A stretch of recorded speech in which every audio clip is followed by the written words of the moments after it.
Me polemika është përcjell seanca e shqyrtimit gjyqësor ndaj të akuzuarit Vullnet Gashi për goditjen e komsorit që përpasoi mbeti i vdekur Ferhat Bejtullahu në dhjetor të 2023-s në rrugën Bill Clinton në kryeqytet.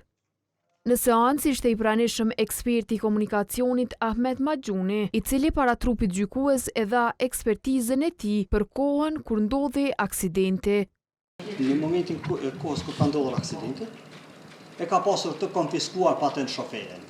Andaj mbi bazën e kësaj, ngasi automjetit, kur ju konfiskohet patent shoferin, nuk ka të drejtë të drejtoj automjetin.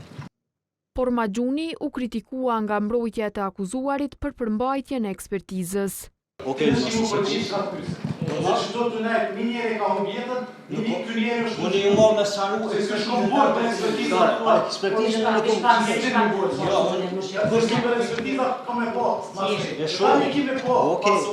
Kritika për Maxhunin pati edhe pala e dëmtuar.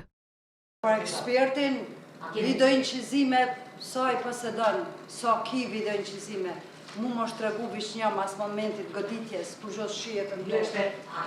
Unë që e kom një video në telefon ku shijet vetura e nane edhe pozita viktimes ku Por Maxhuni u përgjigj duke thënë se ai ka të njëjtin incizim dhe në bazë të saj ka bërë vlerësimin. Në seancën e radhës pritet të jap ekspertizën e tij një ekspert tjetër i komunikacionit, i propozuar nga mbrojtja e të akuzuarit. Sipas aktakuzës, i pandehuri Vullnet Gashi me 2 dhjetor 2023 në rrugën Bill Clinton në Prishtinë, derisa ishte duke vozitur veturën pa patent shofer, nga pakujdesia ka vepruar në kundërshtim me rregullat e trafikut, duke mos e përshtatur shpejtësinë me kushtet e rrugës.